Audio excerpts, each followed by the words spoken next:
Assalamu alaikum wa rahmatullahi ta'ala wa barakatuh. Bismillahir rahmanir rahim wa salatu wa salam ala rasulullah. J'espère que vous allez tous bien. Donc, petite vidéo par rapport à un phénomène qui sévit depuis quelque temps dans notre communauté. Il s'agit de ces fameux imams qui donc affichent leur grosse tête sur les réseaux sociaux. Donc, qui sont devenus des youtubeurs, des tiktokers et ainsi de suite.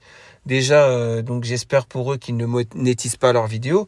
Sinon, cela veut dire qu'ils font partie de ces gens dans la fin des temps que Rasulullah sallallahu alayhi wa sallam a décrit, c'est-à-dire ceux qui vont troquer la religion, qui vont apprendre la religion en vue de gagner dinar et dirham. Ça veut dire même pas pour le bien de la communauté, c'est pour s'enrichir. Donc j'espère déjà qu'ils ne monétisent pas leurs vidéos, hein, on est d'accord. Voilà, on n'est pas chez les chrétiens avec ouais, il faut faire la quête le dimanche après la messe, hein, on est d'accord. On n'est pas dans cette religion-là, et encore moins sur des réseaux sociaux. Maintenant, il y a autre chose. Pourquoi j'ai caché son visage? C'est pas pour que vous puissiez pas reconnaître qui c'est, ça n'a rien à voir. C'est parce que tout simplement, les sœurs, je ne veux pas vous habituer à ce que vous puissiez voir le visage de nos frères. Voilà, parce que je l'ai déjà raconté l'histoire de Sabit.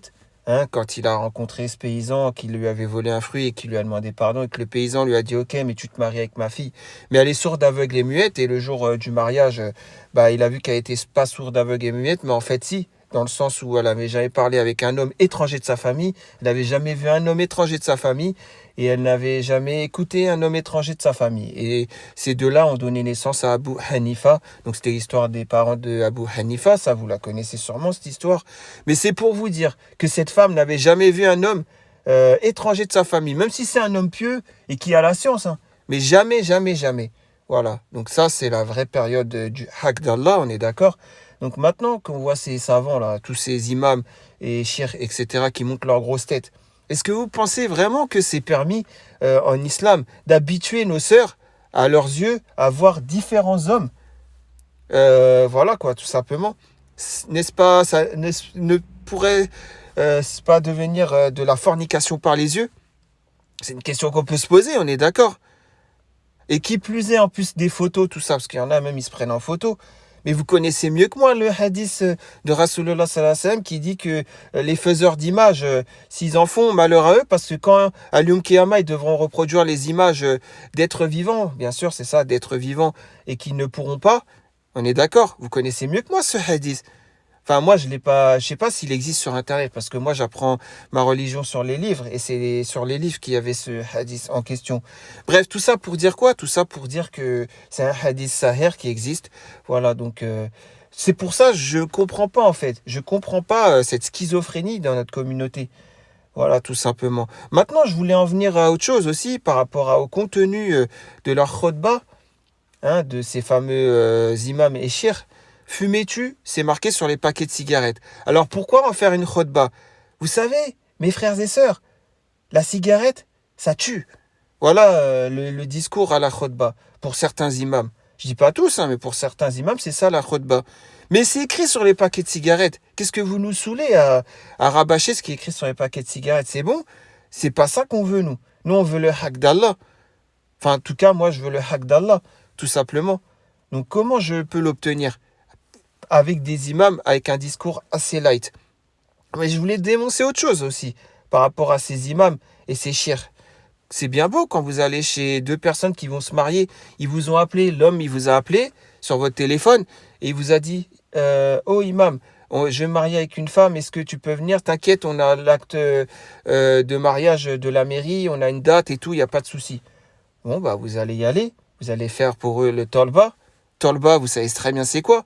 Quand vous faites tolba après que vous faites la fatha, bah c'est bien, vous avez récité le Coran, vous avez même chanté Hamdah. Voilà, on a tapé sur les mains en chantant le Hamdah. Ok, il n'y a pas de souci. Tout ça jusqu'à là, c'est halal.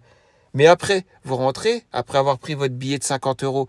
Et pour d'autres imams qui sont mieux, ils prennent même pas d'argent, ils veulent rien. Ils veulent même pas le billet de 50 euros pour rentrer chez eux. Donc ça, c'est bien qu'Allah vous en récompense. Mais après, moi, je comprends pas une chose.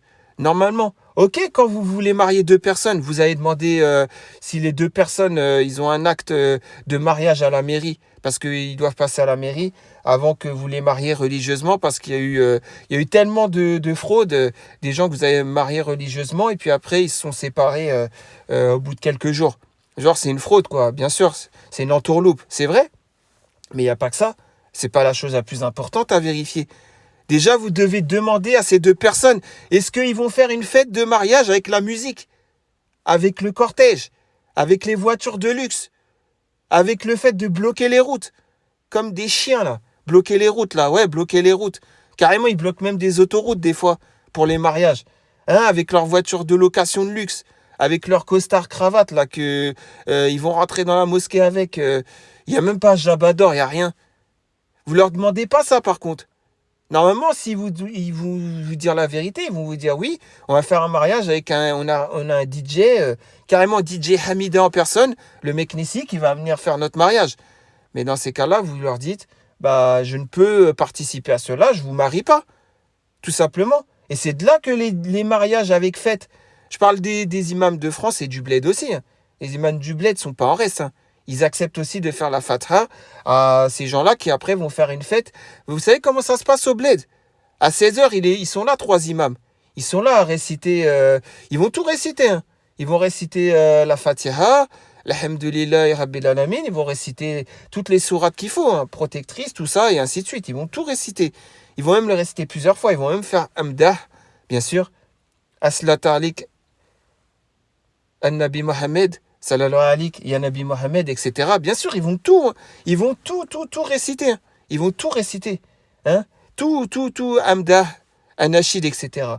Vous savez, après, comment ça se passe au bled? Il arrive 19h. 3 heures après que les imams, ils ont mangé, ils ont bu le thé, ils se barrent. Ah, bah là, il y a un gros camion qui arrive. Il rentre le cul sur la tente, le camion. D'accord? Ils ouvrent les portières. Et là, il y a la table de mixage. D'accord? Il y a les lampes, il y a tout ça, là, la lumière, tout ça, la luminosité. Enfin, vous avez très bien compris. Pour faire une fête avec la musique. Voilà ce qui se passe après. Avec un traiteur, avec, comment on appelle ça voilà, il y a tellement d'autres choses. Et puis les voitures de location qui sont prêtes à partir. Exactement à 1h27, il faut que la voiture de location soit partie. Blablabla, il faut qu'on la rende à telle heure. Voilà ce qui se passe après, dès que les imams sont partis. Mais non, les imams, vous devez d'abord poser la question.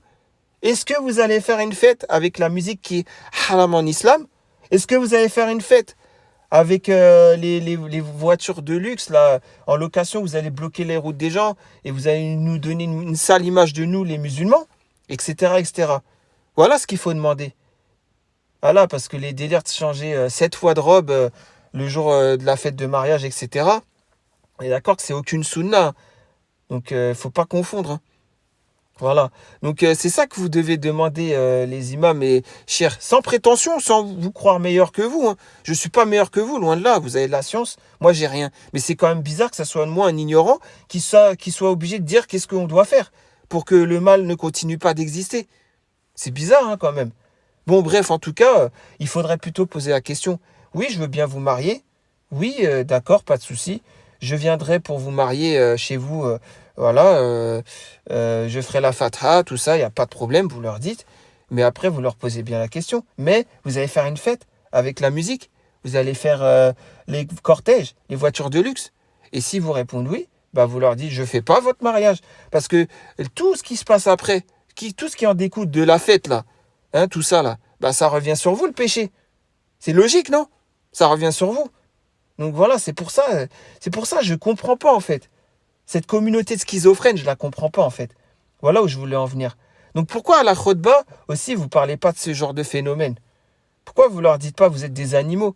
Vous bloquez les routes quand vous faites votre cortège. N'allez pas faire des rodéos urbains là, hein, pour impressionner la galerie là, parce que vous vous mariez. Il y a déjà eu assez de drames comme ça, on les a vus les vidéos, hein, où vous renversez des gens, où vous écrasez des gens avec vos cortèges là, les autres. Hein, on les a vus, hein, ces vidéos. Et moi, ça me rend pas fier du tout. Hein. Au contraire, je fais partie de la même communauté que vous. Hein.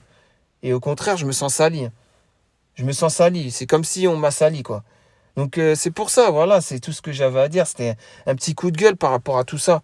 Voilà, j'ai envie que la communauté arrête des schizophrènes. La Oumma, je veux qu'elle arrête des schizophrènes.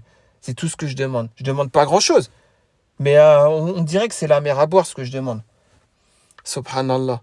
Mais en tout cas, voilà, c'était un message fort que je voulais faire passer. Et j'espère que, voilà quoi, l'avenir sera bien meilleur. Mais pour ça, il faut prendre conscience et il faut faire les choses bien. Donc maintenant, quand on vous appellera pour vous dire, mariez-nous s'il vous plaît, imam, ou cher, mariez-nous. Moi, si j'étais un imam, ben, c'est logique que je dise, ouais, vous allez faire une fête avec la musique. Ah, bah dans ces cas-là, non, je ne fais pas votre mariage. Parce que je vais prendre tous les péchés. Désolé, mais j'ai pas envie de prendre tous vos péchés de musique haram, de mixité, de cortège, de voiture, etc. Tout simplement. Ouais, c'est pas compliqué, hein. Moi, c'est ce que j'aurais fait. C'est logique d'ailleurs. C'est somme toute logique. Enfin voilà quoi. J'aspire à des jours meilleurs dans la communauté, c'est tout, hein. Je ne suis pas mieux que quiconque, hein. Au contraire, je suis un ignorant. Et c'est quand même bizarre que ce soit un ignorant qui vienne à faire ce constat. Il faut se poser des questions, non? Voilà quoi. Et puis pour les réseaux sociaux, faut arrêter d'afficher sa grosse tête. Faut arrêter d'habituer nos sœurs à ce qu'elles voient des hommes différents. Voilà, dans leur vie, elles ne doivent pas voir beaucoup d'hommes étrangers à leur famille. C'est mieux pour leurs yeux.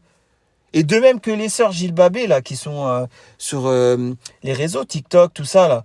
On est d'accord que c'est pas bon aussi qu'elles s'affichent aux yeux du monde entier. Qu'elles sont sur Snapchat, là. Elles font leur snap et tout. Bla. Vous avez très bien compris de quoi je parle. Avec leur Gilbab, avec tout ça, là. Je me suis maquillé, c'est avec telle marque, je fais un placement de produit. Et vous croyez vraiment que l'islam autorise cela? Mais franchement, vous savez très bien au fond de vous que c'est la grande fitna. Voilà, ça amène à ce que des hommes fassent la zina par les yeux. Après, vous allez dire, ouais, mais bah, les hommes avaient qu'à se retenir. Bah, toi aussi, t'avais qu'à pas montrer ta tête, ton gilbab, ton maquillage. Tout comme les hommes n'ont pas à montrer leur barbe reluisante, leur grosse tête. Et si un camis, ça lui va bien sur la tête, comme cet homme-là. Et le chéchia, pardon, qui lui va bien sur la tête. Et le camis, etc. Et le jabador, et ainsi de suite. Je vois très bien, même dans les commentaires, après, hein, des vidéos de ces gens-là. Hein.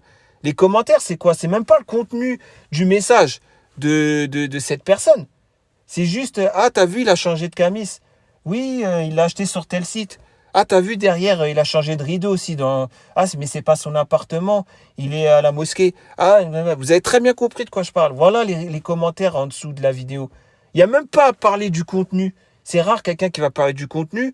Et mettez Boudère à la place. Mettez l'acteur Boudère à la place qui fait cette prêche. Vous verrez qu'il n'y aura pas 4 millions de vues sur chaque vidéo. Il y aura des 10 000 vues, 12 000 vues. Voilà, c'est tout ce qui va se passer. La preuve en est qu'on est dans l'islam par l'apparence. Pour que Boudère il fasse des vues, vous avez bien vu, il faut qu'il aille à TPMP faire des blagues douteuses et tout. Il faut qu'il aille ça pour que les gens ils rigolent de lui et de ses blagues et il va avoir 1 million de vues.